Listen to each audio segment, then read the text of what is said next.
Sejam muito bem-vindos, esse é o Papos de Energia, uma série realizada em parceria entre a Memória da Eletricidade e o Sigre Brasil. A gente recebe hoje aqui a engenheira Olga Cimbalista. Muito bem-vinda, Olga. Prazer e uma honra estar aqui.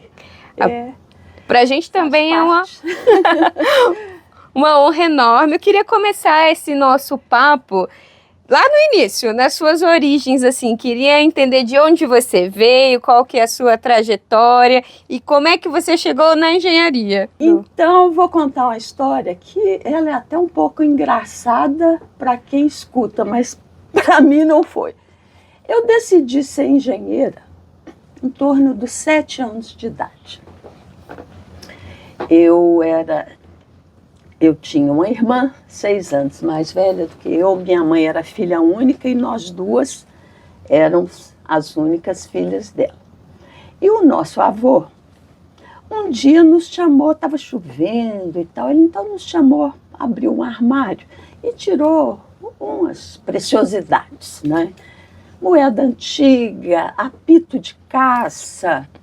E aí ele pegou 2 coisas, era uma caneta de coco e ouro, todo trançado, com o símbolo, aquela cobra, símbolo da medicina.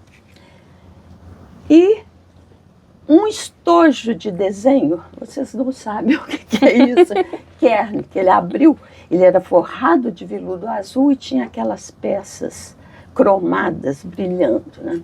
Então ele pegou a caneta de ouro e falou assim, olha, essa caneta vai ser para minha neta que estudar medicina.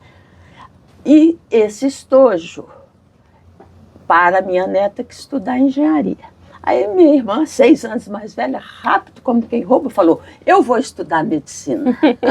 Então eu fui estudar engenharia. Eu nem sabia o que era engenharia, muito menos para que servia aquele estojo. Era um estojo que na época era o objeto de desejo de engenheiros, arquitetos e desenhistas. E vida que segue, perguntava qualquer coisa, eu vou estudar engenharia, engenharia. Desde os 7 anos? Desde os 7 anos, e assim fui eu, até que eu era muito boa aluna, principalmente para exatas. Já minha irmã não era nem um pouco chegada, mas era muito linda e começou a namorar o professor de matemática, que era também professor de mecânica racional da escola de engenharia.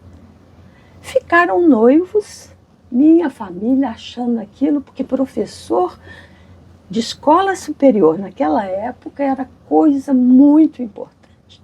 Ficaram noivos e a minha avó, meu avô já tinha falecido, a minha avó então resolveu dar de presente para ele o meu estojo Kern. Deu para ele de presente. E a sua irmã estudou a medicina? Não estudou medicina e ficou com a caneta. E a tolinha, caçula, ficou com a engenharia. Mas já tinha entrado o DNA.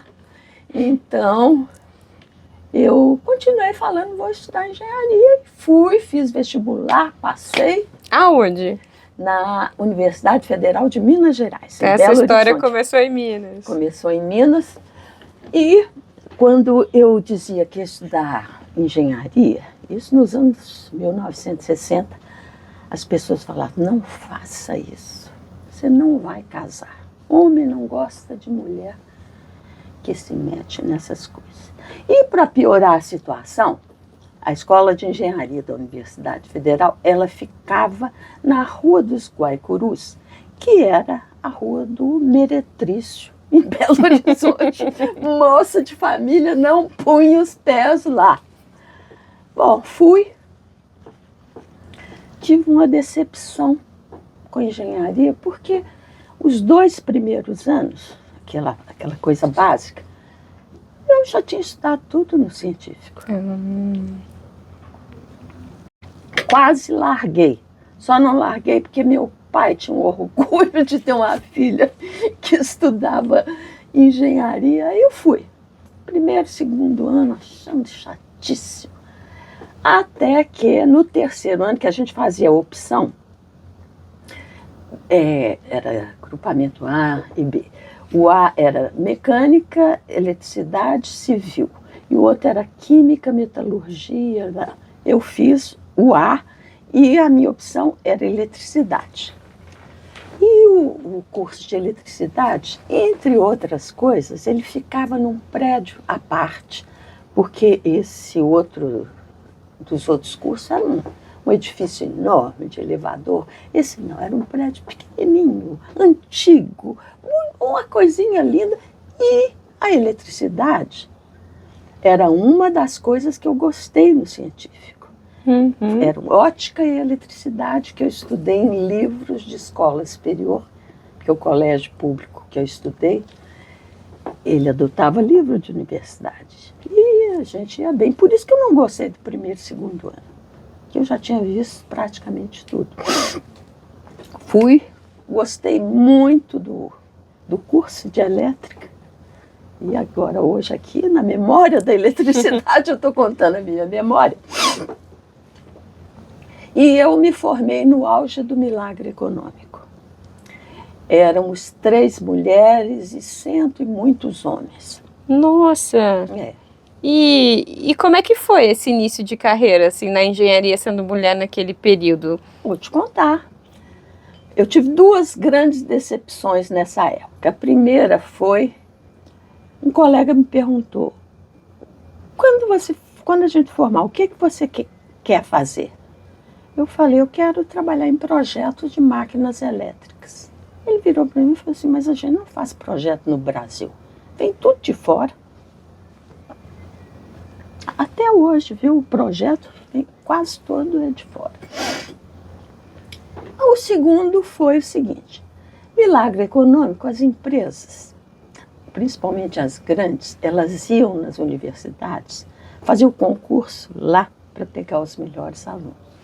E as empresas foram, a primeira que foi uma grande multinacional de informática.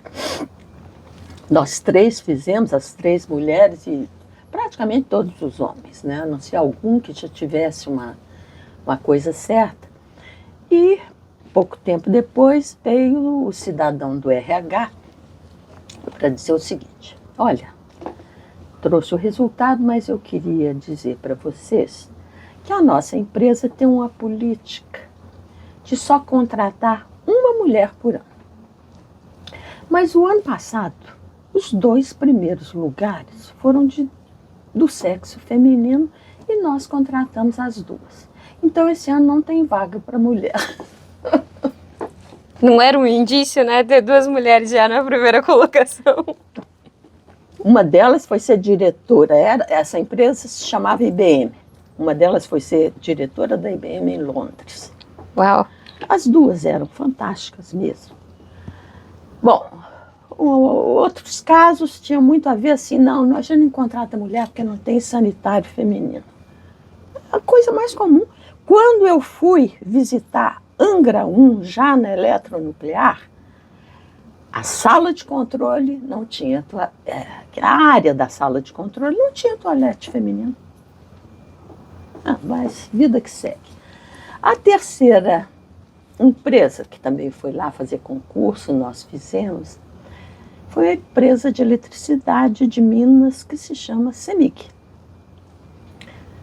Fiz e tal, mas não fui chamada para a seleção de entrevista, só uma foi chamada.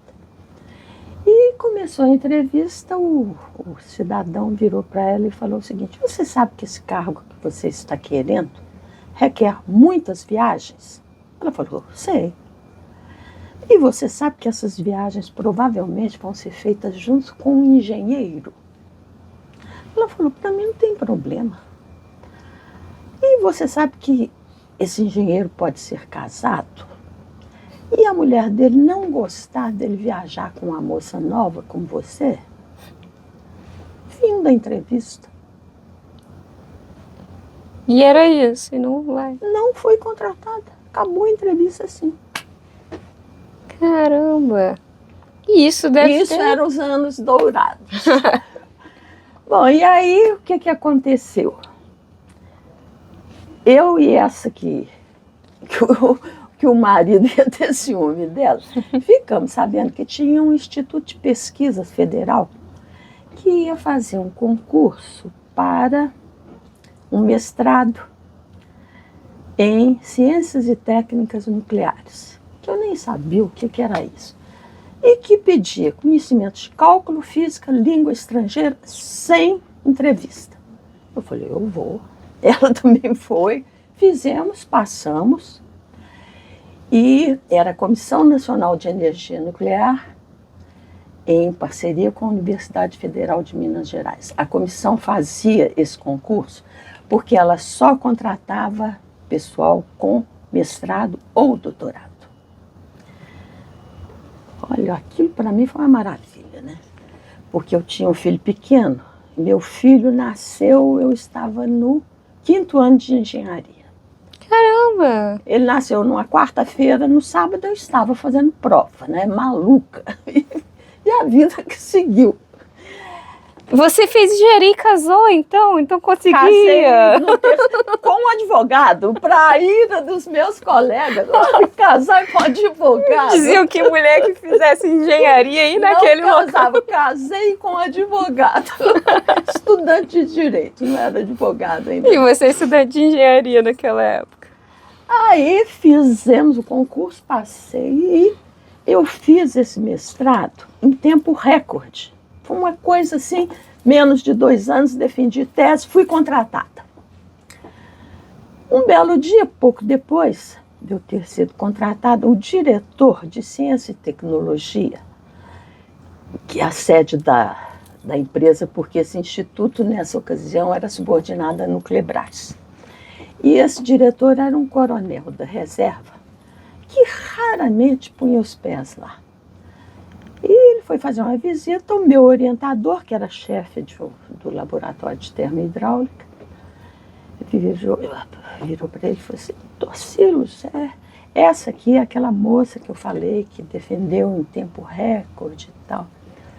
Ele olhou para o meu orientador e falou assim, olha, com esse dedo assim, mulher é muito bonitinha, mas vê se me contrata uns barbudos. Foi embora, eu fiquei assim para cumprimentá-lo, ele nem olhou para minha cara, foi embora. Gente, eu me senti... Uma sequência de desânimos, né? Olha, mas foi o último. Daí para frente, eu nunca mais tive problema maior. Inclusive, a coisa mais importante que eu tenho para relatar com relação a preconceito é que os meus colegas de turma me tratavam na palma da mão.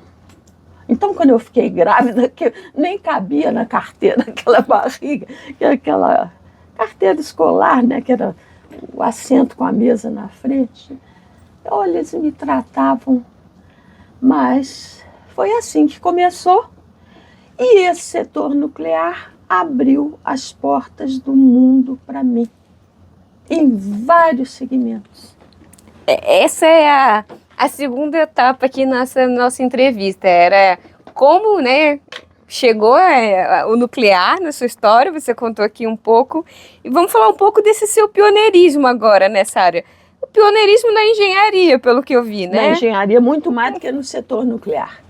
Também, né? Ainda hoje a gente sabe que a engenharia é um ambiente predominantemente masculino. Naquele sentido, naquela época, a gente sabia que tinham muitas barreiras.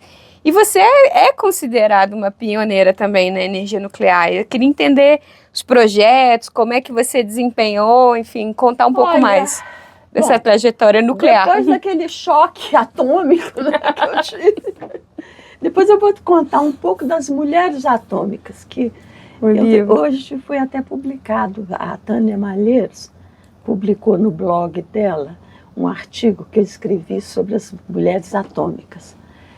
E saiu, está até divertido. Mas lá nesse instituto, eu comecei a trabalhar eu assinei o contrato, eu acho que em janeiro, no princípio do ano, não me lembro bem, em janeiro, fevereiro, comecei a trabalhar. E naquela época estavam chegando as documentações da usina de Angra 1, que estava sendo contratada junto à Westinghouse por Furnas. E tinha uma série de documentos que foram para esse instituto em Belo Horizonte para a gente fazer uma análise. E o chefe desse trabalho, ele chamou várias pessoas, inclusive a mim, que eu estava ali meio de bobeira, né? Começando a vida. E fui, na primeira reunião, era o relatório preliminar de análise de segurança de Angra 1. Eram 14 volumes, tal desse tamanho, e esse volume era do núcleo do reator da parte neutrônica e termohidráulica, que era a minha especialidade.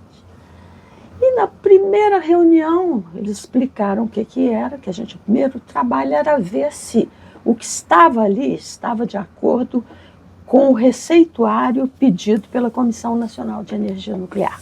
Era um checar, tá? E no fim da reunião, falou, fulano faz isso, fulano faz aquilo. E tinha um professor que era catedrático, que era o bambambam. Na hora que ele recebeu a tarefa dele, ele falou assim, me desculpem, mas eu não vim aqui para trabalhar com gente tão inexperiente como essa moça. Não vou fazer nada. Fui embora. Se negou e tchau. Hã? Se negou e tchau. Fui embora. Não, os outros não. Aí eu meti a cara para fazer o que tinham me passado e a outra reunião foi 3 dias depois. Só eu que tinha feito o dever de casa, me borrando. E vida que segue. Aí eu passei a trabalhar com código de cálculo em computador e durante uns 2 ou 3 anos eu trabalhei com isso, cheguei até a orientar uma tese de mestrado sobre isso, mas eu detestava, porque era infernal. Você pegava aqueles códigos desenvolvidos no exterior e começava a colocar dados, furava cartão, levava uma pilha de cartão para colocar no IBM e quando saía tinha erro de sintaxe, uma listagem dessa altura assim. Tinha que abrir no corredor, ajoelhar em cima para ver onde que estava o erro para consertar, para ver se rodava. Caramba!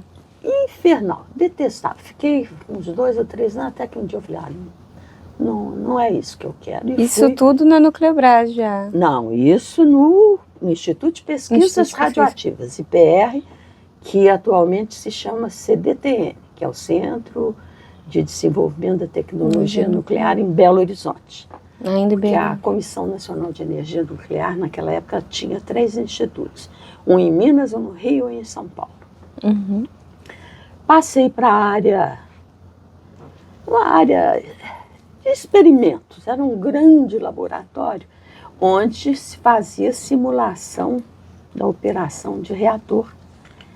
E achei aquilo uma delícia. Primeiro que era tudo aberto, um galpão com 10 metros de altura, cheio de máquinas. Eu gostava de máquinas elétricas.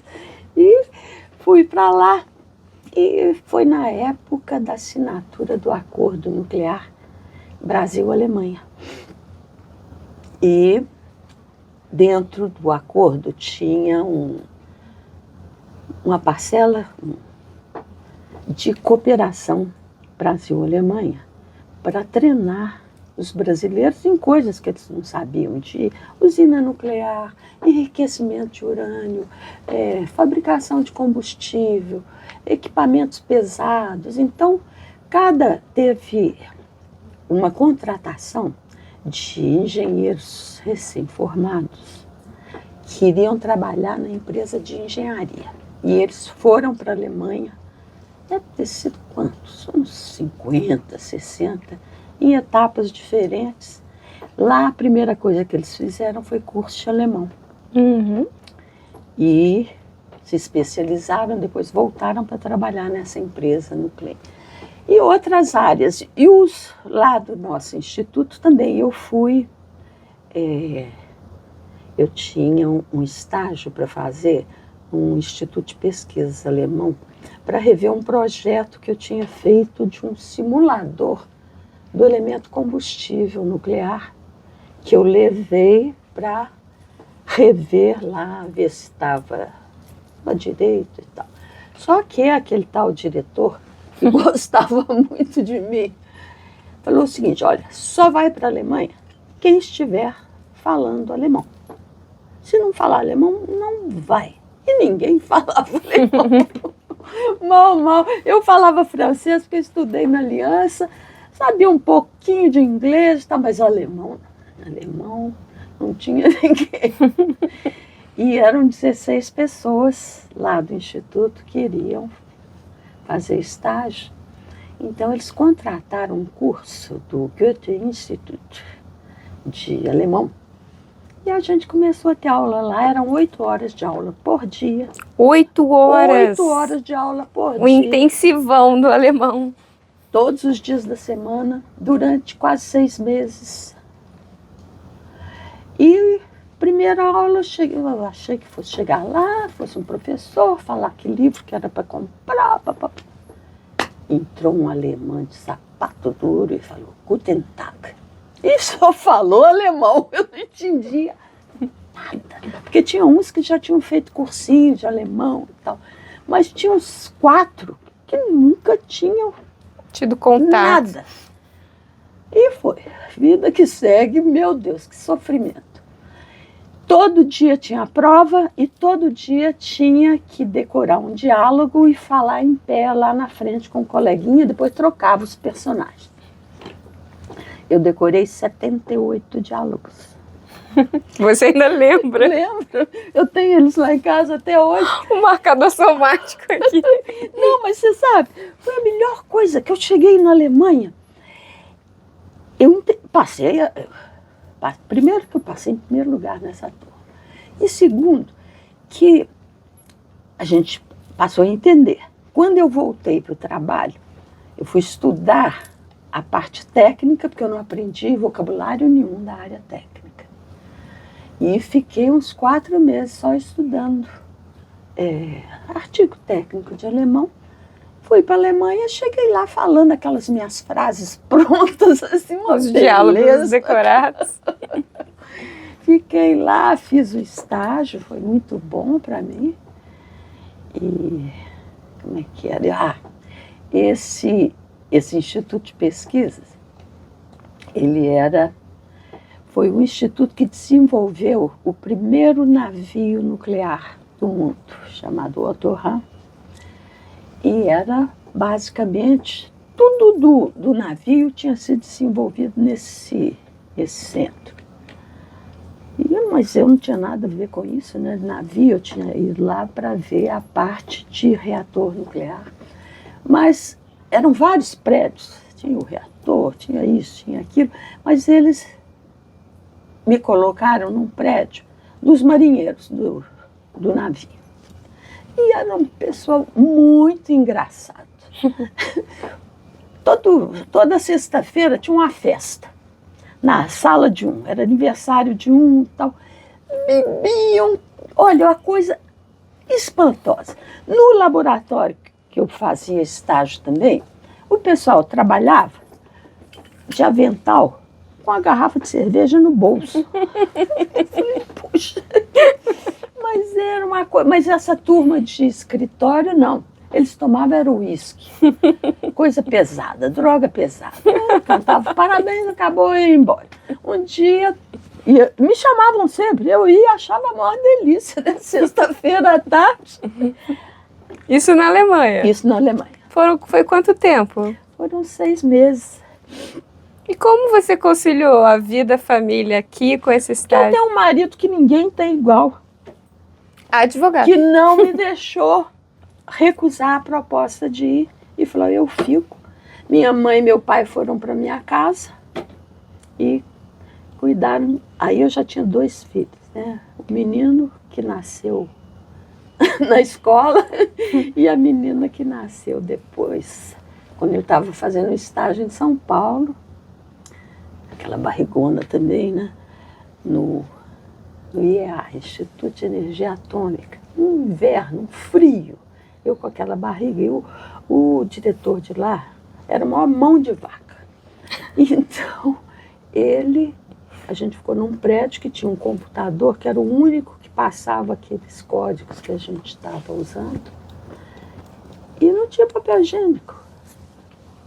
Aí tinha uma faxineira que um dia chegou com um embrulhinho assim, me deu, falou, você deve precisar mais do que todo mundo. E me deu um rolo de papel higiênico. Caramba! Bom, fizemos aquilo, fui para a Alemanha, estava tomando uísque lá, não era uísque, era aquele schnapps que eles tomavam, a cachaça deles lá, eles tomavam coisa daquilo e depois cerveja. Aí um dia eu estou lá na festa, falei, hoje é aniversário de quem? Não, hoje não tem aniversário, porque o fulano renovou a carteira de motorista, então estou comemorando. Foi uma experiência, então, de vida também, né? Não só profissional. Eu sei achar graça nas coisas.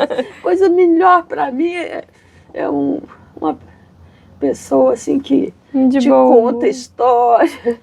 Bom, voltei, assumi o laboratório, que o meu orientador veio aqui para o Rio para trabalhar na empresa de engenharia. Estava indo muito bem, orientando já estava com 8 orientados, quando meu marido, advogado, que não era mais advogado, era jornalista, ele trabalhou 11 anos no Jornal do Brasil, o Rádio Jornal do Brasil, lá em Belo Horizonte. Depois ele foi ser do jornalismo da Globo, lá. E o diretor de jornalismo, que era o Armando Nogueira, convidou para ele ser editor-chefe do Jornal Nacional. Isso em 81. Eu, como mineira que torcia para o Atlético, no Rio, eu torcia para o Botafogo, em São Paulo para o Santos, que a camisa era igual. As cores não mudavam. E fui morar ali no Leblon, na João Lira, que era o QG do Flamengo. E comecei a acompanhar aquela coisa, isso vocês cortam depois que não interessa a ninguém. Só que no fim do ano eu já era flamenguista. E fui trabalhar na área de planejamento da Nuclebras. E falei, estou jogando minha profissão fora, porque o que eu sei fazer não existe aqui. Eu trabalhava com termohidráulica experimental, de reatores, e fui trabalhar num escritório, num lindo prédio ali, aquele prédio da Academia Brasileira de Letras, né, que tinha sido inaugurado. A Nuclebras ocupava 11 andares. E fui para lá. E o meu chefe... eu falei com o meu marido, eu só vou se eu conseguir uma vaga lá. Não quero esse negócio de fazer um pedido, fulano, beltrano, me aturar. Consegui e fui para a área, para a superintendência de planejamento. Quando eu cheguei lá, meu chefe virou e falou assim, como é que anda seu alemão? Eu falei, tá bem, estava mesmo, realmente. Foi a época que eu falava melhor. Ele então me deu um catatal assim, era um contrato de venda de usinas de Angra 2 e Angra 3 para o Brasil, de uma usina alemã que era idêntica. Só que eles tiraram tudo quanto é preço, essas coisas, e ele me pediu para ler o contrato, que estava escrito em alemão. E eu passei, levei o maior susto, porque tinha palavras lá que eu nunca tinha ouvido falar. Mas me saí bem ou mal. E aí, vida que segue. Um ano depois, eu fiquei chefe da assessoria de assuntos estratégicos da Nuclebras, que era uma área que tocava coisas assim mais sensíveis, né, que não vale a pena falar. Nessa época, você já estava assumindo posições de liderança em um mercado que não era um mercado ultra conhecido, ainda era da engenharia. Tinham outras mulheres nessa posição? Foi... Só secretárias. E na Alemanha também. Também? Não encontrei uma mulher engenheira. Encontrei uma química e 2 físicas. As mulheres que trabalhavam nesse instituto de pesquisas eram mulheres mais velhas que depois que os filhos estavam maiores iam trabalhar normalmente como secretárias. Já no Instituto de Pesquisas de Belo Horizonte, não. Tinha mais mulheres. Interessante. E uma coisa interessante foi quando eu comecei a fazer as cadeiras de engenharia nuclear, que eu levei o maior susto, eu nem sabia o que era isso. Eu descobri que eu devia ter feito era física, que o que eu gostava, as coisas que eu estava vendo, eram todas ligadas à física. Mas já era engenheira, eletricista e nuclear. Nesse período, né, você estava falando aí sobre essa documentação de Angra 2 e 3, assim, nessa época ainda não se tinha essa discussão em torno de sustentabilidade, meio ambiente, todo esse entendimento de energia limpa e renovável também. Como a energia nuclear era vista no país naquela época? O que se falava fora ali também? Como era a impressão causada? E até esse apoio ou não às obras e o desenvolvimento das usinas também. Como isso era tratado no país? Olha, no princípio, a energia nuclear era muito bem vista. E nos Estados Unidos, depois da Segunda Guerra, os Estados Unidos ficaram nadando em dinheiro, tudo às mil maravilhas.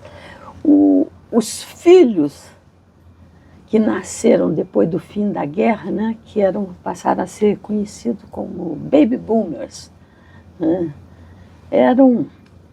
tiveram uma vida muito confortável do ponto de vista doméstico. Tinha geladeira, liquidificador, tinha escola, tinha universidade, eles tinham tudo. O país, de um modo geral, tinha pobre, mas escondido. E essa geração foi a geração hippie. Que já tinha tudo, então eles começaram a querer coisas diferentes. Ideologias, né? O material estava bem. O material estava bem. Eles começaram a questionar, tinha um problema de água na Califórnia, de poluição. E começaram, então, a criar 2 movimentos muito importantes que mudaram a face do planeta. O feminista, que foi um movimento que mudou a vida das mulheres nos países mais desenvolvidos. Mudou completamente. Principalmente porque nessa época apareceu a pílula anticoncepcional. O outro movimento foi o movimento ambientalista, que começou a questionar tudo que achavam que não devia ser daquele jeito. Tinha um país da Europa, a França, que viveu as 2 crises do petróleo, porque nesse meio tempo teve crise de petróleo. Na primeira, o petróleo saiu de $3 o barril, em 73, para $12 o barril. Uma explosão de preço. O Brasil quase faliu, porque a gente só importava petróleo. A Petrobras produziu nadinha, né? E depois, em 78 ou 79, não tenho certeza, passou de 12 para 40. Não tinha reserva aqui, porque foi quando os árabes viram que eles eram donos do ouro negro. E, como donos do ouro negro, eles podiam se unir e fazer um cartel e todo mundo subiu o preço junto. Foi um susto. O mundo deu uma sacudida. O Brasil, né, racionava. No fim de semana não podia vender gasolina. Foi um horror. O país... e as taxas de juros dispararam. E na França, quem estava presidente era o general de Gaulle, que foi quem levantou as armas e combateu os alemães na Segunda Guerra Mundial. Porque o presidente anterior fez uma aliança com os nazistas. E eles entraram, tomaram Paris, tomavam todo o champanhe do mundo, roubaram obras de arte em todos os museus. E depois que os Estados Unidos entraram na guerra e a Rússia chegou em Berlim, acabou a guerra, né? E vida que segue, a França, crise do petróleo, de Gaulle presidente, ele então falou que ia fazer um programa nuclear. O maior programa nuclear já feito na história. Agora a China está chegando perto. Era construir reatores padronizados em série, porque aí você chegava num local e construía 3 ao mesmo tempo, num prazo muito menor, com custo financeiro muito menor. Aquilo foi um escândalo. Então, nos Estados Unidos, o nuclear morreu pouco depois de Three Mile Island. Na França, ele continuou nadando de braçada. E em vários outros países, o Brasil também continuou devagar, porque estava falido, né? Até que em 1986 aconteceu o acidente de Chernobyl, que foi um arrasa-quarteirão. Chernobyl fica na Ucrânia, que é um dos países que tem o maior número de plantas nucleares. Não sei se você sabe que... Na região que... eles têm uma planta com 6 usinas que abastece praticamente a Ucrânia inteira. É uma planta russa. E a Rússia até respeita, nunca jogou uma bomba lá. Que bom, né? Mas eles estão com dificuldade de operar, de receber... Continua fornecendo combustível à Rússia para essa planta. Mas aí aconteceu o acidente de Chernobyl, que foi uma verdadeira tragédia. Agora, crônica de uma morte anunciada, porque esse reator estava desligado para manutenção. Era um reator super primitivo, igual que o Fermi usou em Chicago para produzir plutônio para a bomba atômica. Ele era moderado a grafite, com refrigeração à água, e durante a parada de manutenção, uma equipe de eletrotécnica... Inexperiente, né? Não, experiente em eletrotécnica, mas não era nuclear. Foi lá para testar os mecanismos de controle do reator. E para ver se funcionaria direito, o que eles fizeram? Tiraram as barras de controle, que são os tubos enormes. Quando a usina está desligada, ele está dentro do reator. Resolveram tirar, prender e ver como é que faria para cair sem o acionamento de um equipamento lá. Só que quando você tira a barra de controle do reator, ele volta a funcionar com pouca energia, e aquilo foi esquentando. Queimou o grafite. Que grafite são as placas quadradas, assim, parecidas com isso. E é fósforo. Aquilo começou a pegar fogo. O prédio explodiu. Não foi uma explosão nuclear. Foi uma explosão do incêndio que criou aquela pressão, explodiu.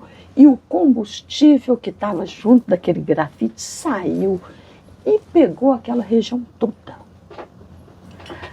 Aí vieram os bombeiros, coisa maluca, controlar Chernobyl. Morreram 35 bombeiros, morreu o pessoal da operação. E atualmente ela virou uma região turística, porque ficou... Ninguém podia ir lá. planta cresceu, o bicho reproduziu e agora eles fazem tour para ver o sarcófago de Chernobyl 4, porque eram 4 plantas. Foi uma só que teve problema, mas eles desligaram. Essa planta era um reator arcaico que a Rússia usou para produzir bomba atômica. Ela fez para isso. Depois, como a União Soviética estava pobre, eles então passaram a usar esses reatores para produzir eletricidade. E eles dizem que esse acidente de Chernobyl, ele contribuiu muito para a queda da União Soviética, do Muro de Berlim, porque quando a população russa viu a fragilidade, eles falaram, então tudo que contavam para a gente era mentira. E começaram a questionar várias outras coisas. Centelha da desconfiança ali também. E esse acidente foi terrível.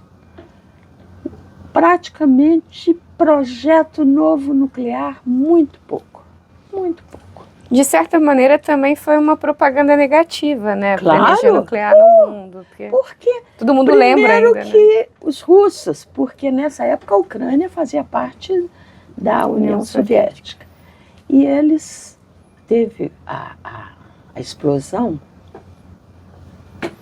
até que a nuvem radioativa apareceu os radares por aí. na Suécia, né? E a tecnologia já estava muito desenvolvida. Você, pelo elemento radioativo, você sabe de onde que veio aquilo. E aí o mundo ficou sabendo. Só se falava nisso na mídia. Foi uma coisa que chocou a todo mundo.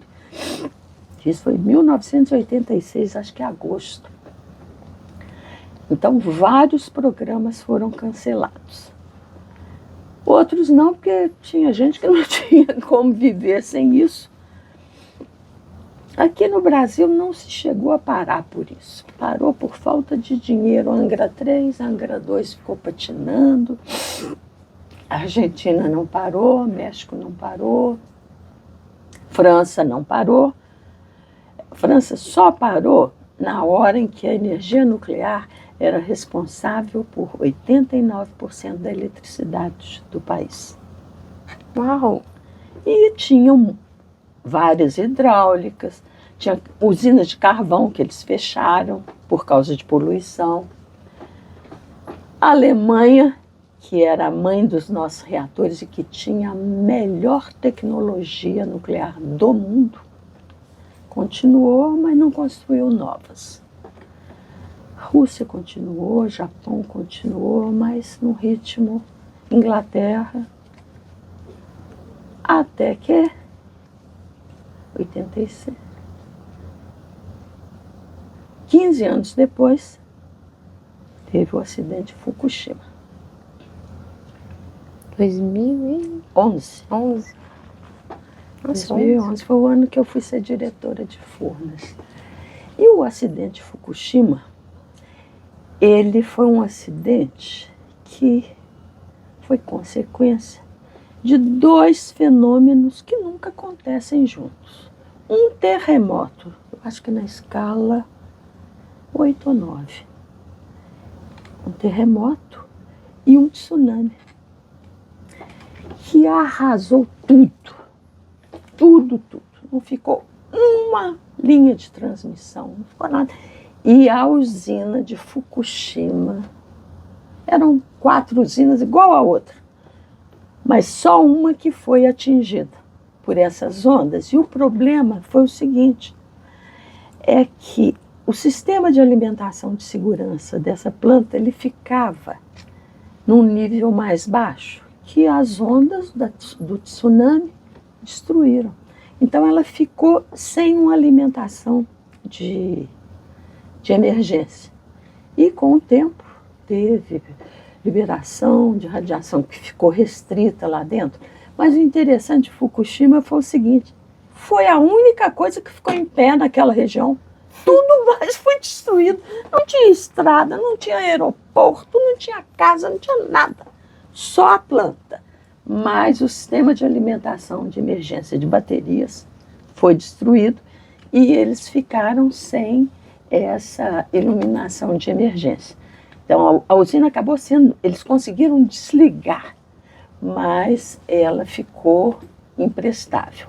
Imprestável não, porque eles já estão falando em recuperá-la de novo. E esse daí foi a pá de cal para quase tudo, inclusive a Alemanha, que naquela época a Angela Merkel, que era a primeira-ministra, ela estava muito enfraquecida e prestes a perder. E fez uma coalizão com os verdes, prometendo desligar todas as usinas nucleares da Alemanha até 2020. E começou. E não tem mais usina nuclear na Alemanha. Na Alemanha? É. Aí veio a guerra da Ucrânia. O cenário mudou. Mudou completamente. Porque viviam de renovável, gás da Rússia e carvão. O que eles fizeram? Começaram a arrancar carvão de tudo quanto é lugar, queimar carvão, porque não tinham mais nuclear. Nuclear que não emite CO2, nuclear que não ocupa espaço. A Alemanha foi o país que mais sofreu com a guerra da Ucrânia. E o motivo inicial do desligamento já não se justifica, né, também? Não, aqui foi um acordo político.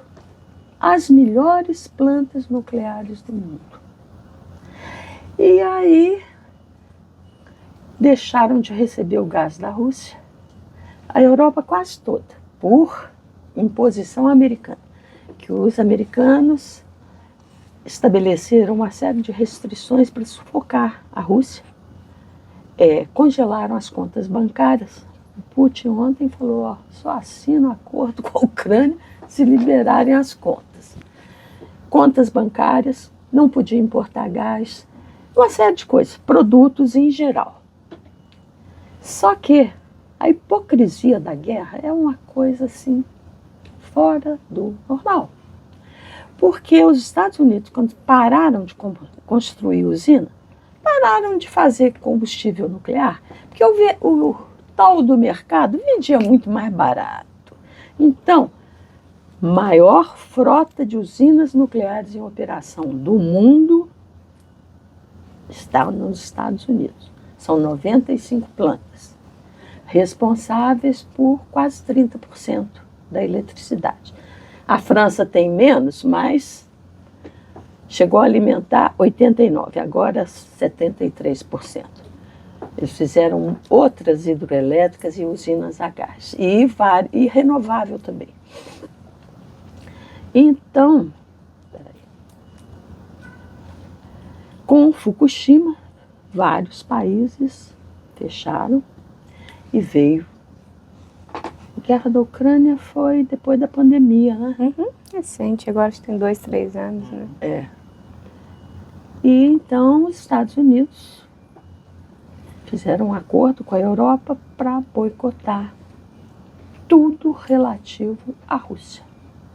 Como eu estava falando, desde Three Mile Island, eles não investiam mais em nuclear. De onde que eles compravam combustível? 70%. 70% ali da Rússia e seus satélites, 30% do Canadá. O urânio entrou no boicote? Não, continuaram importando urânio da Rússia. Só onde interessa, né? Aí, depois disso, eles viram a importância estratégica de você não depender de países para alimento e energia. Então, estão voltando a toda com programa nuclear. Estão enriquecendo lá, mas ainda estão comprando da Rússia. Vai levar um tempo, né, para suprir. Esse é o próximo, né, a gente entrou aqui no assunto desse mercado de energia nuclear, falamos aí desse histórico do passado. O Brasil hoje tem aí as suas 2 plantas, uma terceira que ficou aí suspensa por anos, alvo de debate, continua e a polêmica ainda vindo. E, assim, falando desse mercado de energia atual, o que você considera como tendência, né? Além disso, os Estados Unidos construindo sua independência aí, né? Eu agora vou mudar um pouco, porque nesse acidente de Fukushima, em 2011, eu fui chamada para ser diretora de novos negócios e participações em Furnas. Uhum. E essa diretoria, ela trabalhava com projetos novos, financiados pelo BNDES, mas ela tinha que ser minoritária. Só podia ter no máximo 49%. E Furnas começou a investir em sociedades de propósitos específicos, as SPS, sempre em parceria com o privado, que tinha 51% e ela 49%.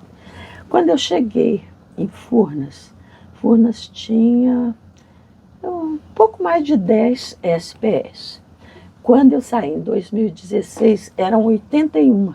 Uau! Uau! De um modo geral, grandes projetos de hidrelétricas na região norte, os sistemas de transmissão da Amazônia para o Sudeste em corrente contínua, que depois a gente pode até falar um pouco sobre isso. E eólicas. O que tinha de parque eólico foi uma coisa. E nós fomos, eu fui 3 vezes à China para negociar com eles tecnologia de eólica, porque a gente estava comprando de uma empresa argentina. E nessas idas, na primeira ida, eles fizeram uma proposta de uma parceria de eólicas. Eles seriam nossos sócios aqui no Brasil e nós seríamos sócios deles numa coisa que eles estavam iniciando, que eram eólicas no mar. Uhum. Aquilo foi, mas negociar com os chineses... Que agora é um assunto super em alta, né? As solares, eólicas, offshore voltaram ao debate com força. Não, solar offshore, pouca coisa. Eólica, sim. Mas, de um modo geral, elas não são competitivas, que as da terra são muito mais. Bom, outra coisa também. Na primeira ida, a gente fez uma viagem à Mongólia. Mongólia Interior, que é um estado da China que fica na divisa com a Mongólia, para visitar um parque eólico com tecnologia deles. Saímos de Pequim, viajamos a China praticamente até a Mongólia. Chegamos lá, olha, ao longo do caminho, era um canteiro de obra em cima do outro. Uma coisa maluca. Eles construíam aquilo, depois vinham, derrubavam aqueles barracos velhos para o pessoal morar. Morar naquela região onde eles estavam alocados, mas mudar, igual aqui teve imigração e tal, podia não. Planejamento. Se vai todo mundo para Pequim, acontece igual aqui. Você faveliza, você não tem infraestrutura de saúde, de educação. Lá é tudo planejado. E você tem umas 5 Chinas diferentes. Pequim, Xangai, são essa coisa maravilhosa que a gente ouve falar. E é. Mas Mongólia, minha filha, é outro mundo. Chegamos lá, cidade praticamente de terra, as ruas, aquele saco de batata, saco de não sei o que, vendendo. E fomos no tal parque eólico que eles estavam montando, exatamente para abastecer aquela região que era muito pobre, não tem rio, não tinha nada. Fomos, era uma coisa assim, a sala de controle, reunião e tal, visitamos. E aí eles foram nos levar para conhecer os aerogeradores de fabricação chinesa, conhecemos uma tecnologia muito boa para a época. Isso foi em 2011, setembro de 2011. E aí voltamos para pegar nosso material lá naquela sala. Quando chegamos lá, descobrimos que não tinha luz. Que ironia. O parque tinha tido um problema, desligou tudo. Tivemos que subir a escada de lanterna na mão para pegar. Ai, meu Deus, que coisa. Mas o parque ele era construído num chão praticamente deserto, que essa região da Mongólia é muito, muito pobre. É o lugar talvez mais pobre da China. Voltamos, uma viagem muito doida. De manhã, no café da manhã, um hotel, nos trataram palma da mão, aquela mesa redonda no jantar, cheia de... De manhã fomos tomar café. Primeiro, não tinha café. Café não tinha. Não tinha pão. Tinha arroz, tinha melancia, tinha um monte de coisas exóticas. Agora, eu e a turma toda ali sem café, a gente não acorda. E o pão também. Eu descobri que faz uma falta. Caramba! Então viajamos de estômago vazio até Pequim. Mas foi uma experiência maravilhosa.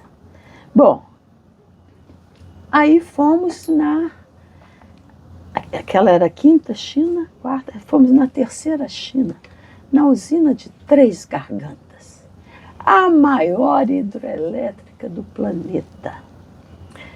Ela é maior que Itaipu 1,5 vezes, mas produz menos energia do que Itaipu. Por quê? Porque ela foi construída com 3 objetivos. O primeiro era regularizar a vazão do rio Yangtze. A segunda era permitir a navegação nesse rio. E a terceira, produzir eletricidade. Quer dizer, a eletricidade não foi o mote gerador. Ela tem eclusa? Ih, gente, já está. Então, mas uma obra assim Ela tem várias funcionalidades, então. Tem, uma coisa. Ela tem eclusas do lado, que navio de grande porte sobe, porque é aquele paredão de concreto. Mas ela tem uma coisa, ela tem um elevador na frente da barragem que carrega navio de até 100 metros de comprimento. Caramba. Agarra ele, levanta, põe do outro lado. Agora, no avião, não, aí é pelas eclusas. Mas é uma coisa, você não faz ideia. O que a cidade mudou com essa? Alagaram habitações, porque o lago é uma coisa maluca. Mas depois eu voltei lá outra vez, eu fui mais 2 vezes. Sendo que uma delas a gente foi com portugueses para também negociar a compra dos aerogeradores dele. Quase fechamos, mas não fechamos. E aí começamos a negociar com uma outra empresa, que essa empresa é a China Geradora de Energia Nuclear, é Chinese Nuclear, é CNNC. Agora, a última vez que a gente foi, já foi para negociar com a State Grid, que tem aquele prédio ali que nós todos conhecemos. E a State Grid é a maior empresa de eletricidade do mundo. Tem 1 milhão, naquela época tinha 1.200.000 clientes. A população da China toda. Ela é a transmissora e a distribuidora. Ela tem um prédio naquela época só para emitir boletos. Uau! Coisa monstruosa. O CEPEL deles era uma cidade. Cada equipamento, cada coisa, fora do comum. E aí nós começamos a negociar com eles os sistemas de transmissão do Amazonas. E o primeiro sistema de transmissão de Belo Monte era uma coisa monstruosa em termos de custo, de tecnologia, que tinha que ser extra alta tensão, que só o chinês e a Suécia poderiam fornecer. E era leilão. Esses leilões, os de transmissão eram em São Paulo, na Bolsa de Valores. E a gente ia 2 dias antes para começar a negociar com os fornecedores de tudo, até de papel. Negociar cara a cara para baixar o preço, para a gente ter condições de entrar no leilão e ganhar. E esse leilão era o leilão. Estávamos muito bem na véspera do leilão, a diretoria toda lá e tal. 8 da noite fomos informados que o presidente da State Grid, um homem quase tão importante quanto o Xi Jinping, havia chegado, estava no hotel e queria fazer uma reunião conosco. Foi uma comoção, né? Uma meia hora depois, antes de 9 horas, estavam sentados com ele, tudo traduzido. Porque mesmo que eles saibam a língua, eles não se arriscam. Para ter tempo de pensar. E ele, então, nos disse o seguinte: eu estou aqui para vencer esse leilão. Eu não vou voltar para a China sem vencer esse leilão. Eu quero dar um deságio, porque a ANEEL sinaliza um preço teto e dali para baixo, quem der o maior deságio ganha o leilão. Você entrega envelope, é uma coisa emocionante. É melhor do que corrida de cavalo. Aí o bonitão virou e falou assim: ó, eu quero dar um deságio de 30%. Qual é a taxa de retorno de vocês precisariam ter para dar esse deságio? Taxa de retorno é quanto que a gente valoriza o capital, né? E aí, barata voa, sair para fazer cálculo e tal. Né? A gente fez o cálculo e era menos de 5% ao ano. Quer dizer, o nosso capital, a gente ia precisar que alguém nos emprestasse a menos de 5% ao ano. Chegamos depois, levou umas 2, 3 horas isso e tal. E chegamos lá e ele falou: é o banco. E continuamos a negociar. Era de extremo interesse. Extremo interesse. Extremo interesse. Pô, o pé aqui. Era a primeira vez que eles vinham para cá? Não, nós já tínhamos feito coisinhas pequenas com eles. Então essa foi a grande chegada da State Grid no Brasil. Eles estavam se preparando para Belo Monte. Esperaram para trazer a extra alta tensão. Porque véspera de leilão fica negociando a noite toda, às vezes você vai dormir às 4, às vezes não dorme. Aí fomos para o leilão, chegou lá, envelope fechado, você faz sua proposta, entrega na mesa, e só teve um outro que entregou também, com a tecnologia sueca. Na hora que abriu o envelope, o outro deu um deságio de 2%. Os idiotas deram de 30%. Deixamos um caminhão de dinheiro na mesa. Mas o bonitão, pé na estrada, feliz da vida, porque venceu o leilão. Caramba. E vida que segue. E a State Grid entrou com força no Brasil, então. E estão entrando em todos os países, praticamente todos, principalmente na África. E tem uma coisa que eu passei a admirar nos chineses, que eu aprendi com Henry Kissinger. Não sei se vocês... Aquele livro dele, On China. calhamaço. Mas é lindo, porque começa a contar a história dos chineses há 3.000 anos e tal. E tem um parágrafo em uma folha que ele fala o seguinte: o chinês é diferente de tudo que a gente conhece. Eles têm uma cultura milenar, mas tem uma coisa que me chamou muita atenção. Eles têm um jogo chamado Go, que é o equivalente do nosso xadrez no Ocidente. O xadrez no Ocidente ganha quem conquista o outro e mata o rei. O Go não. O Go ganha quem não deixa o outro entrar no seu território. Eles não são conquistadores. Protecionistas. Eles são chineses que falam diretamente com os céus. E eles vêm para os países assim, eles não querem derrubar governo, eles querem um acordo com o governo, querem viver bem com o governo e com o povo.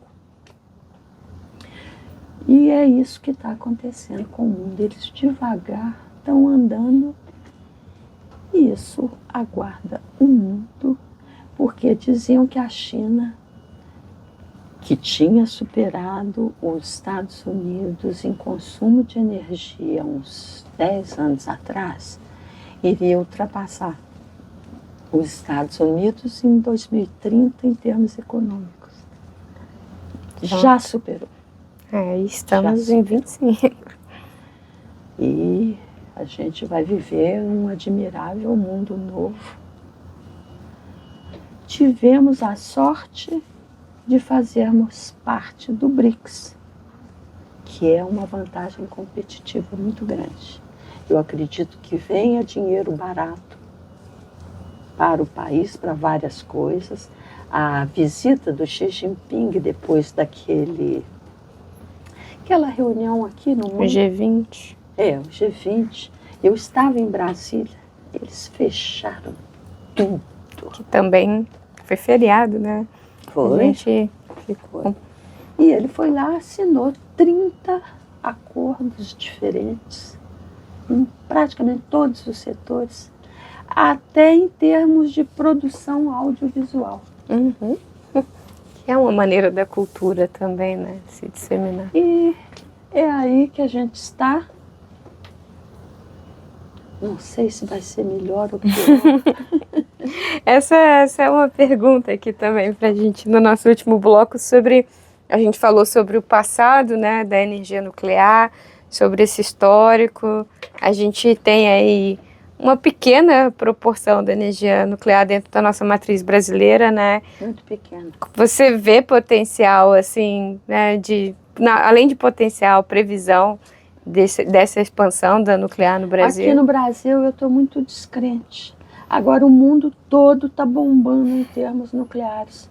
A China está construindo 36 reatores. Uau! Uau! Mais do que a França, agora, quase. Nossa eletricidade, caríssima, uma das mais caras do mundo. Tendo essa riqueza que a gente tem de fontes renováveis. É o país que tem eletricidade renovável maior do mundo, junto com o Canadá. Está bem visado também. Mas a nossa tarifa é uma vergonha. É uma vergonha.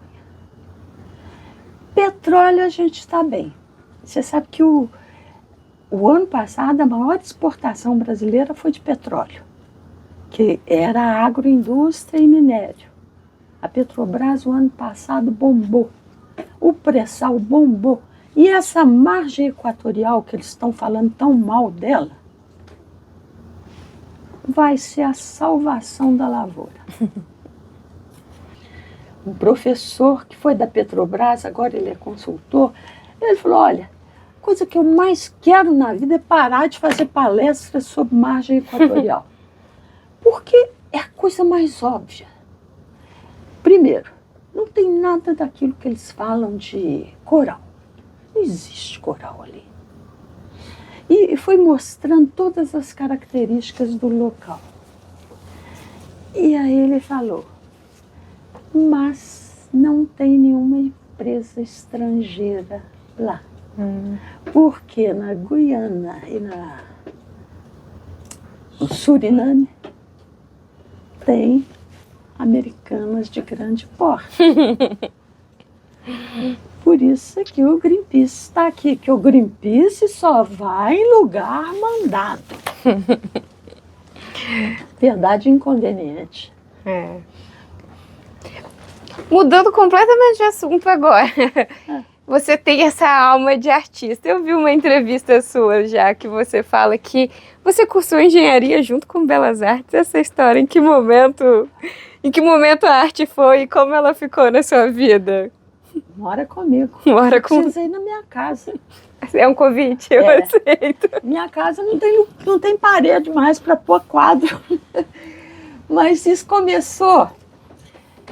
Eu sempre gostei de coisas bonitas, assim, enfeites, sabe?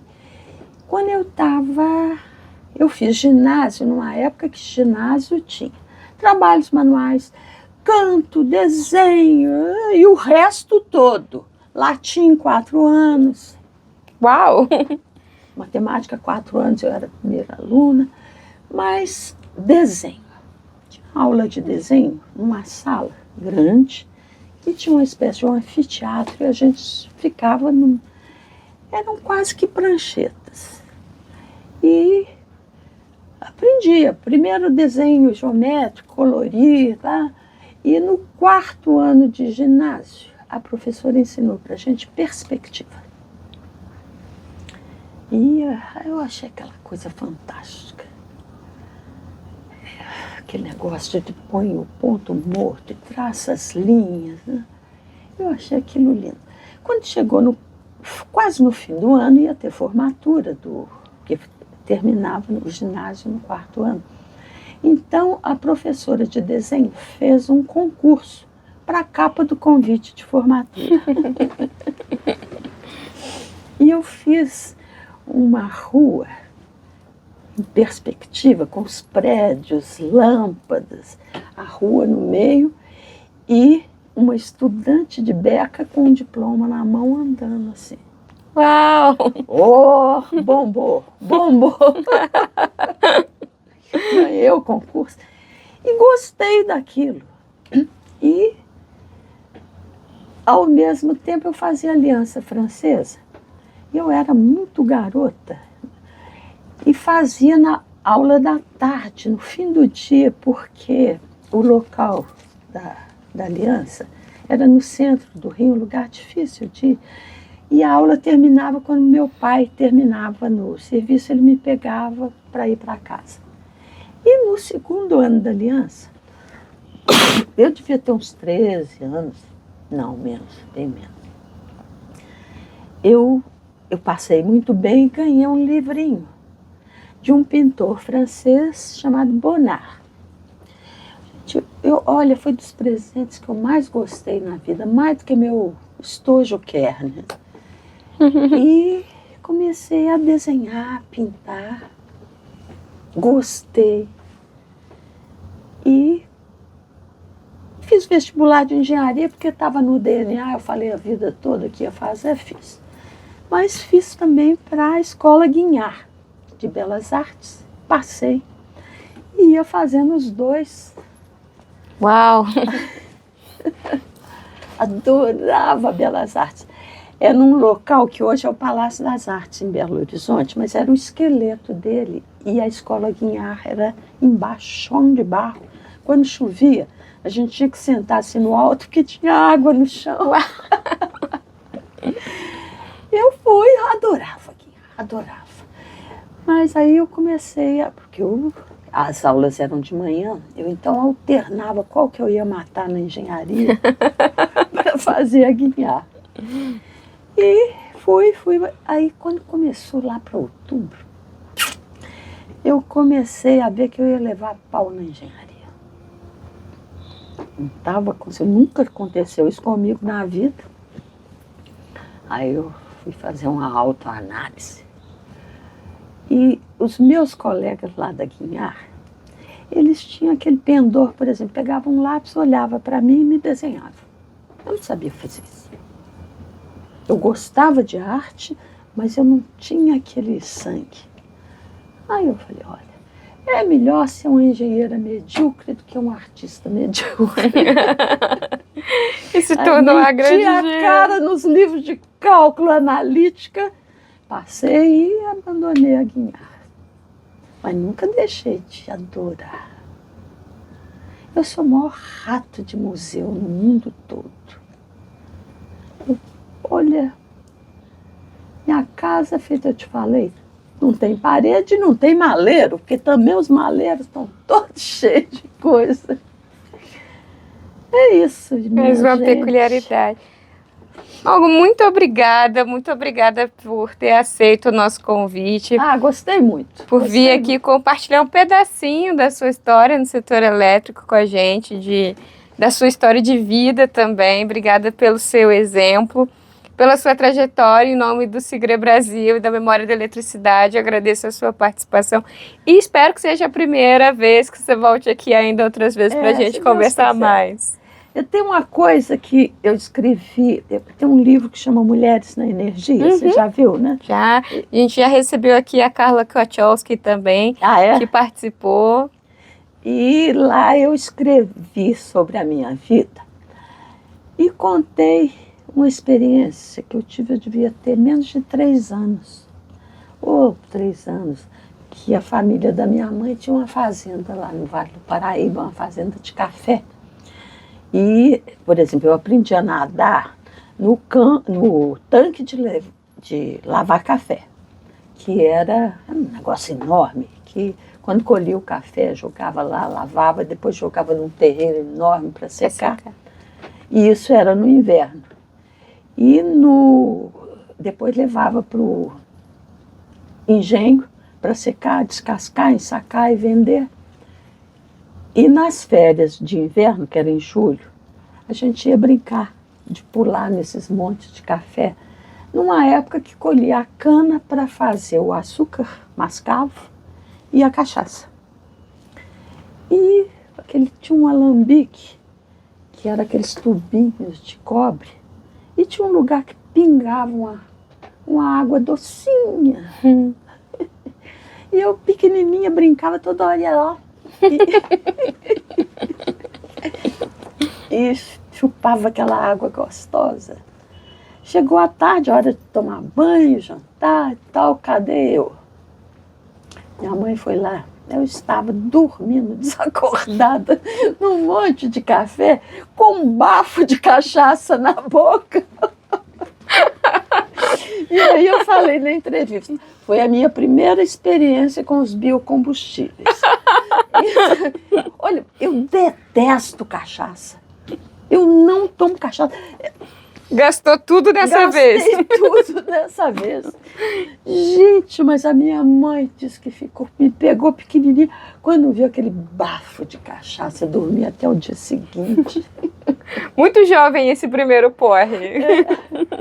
Meu primeiro contato com os biocombustíveis. Olga, muito obrigada por essas histórias.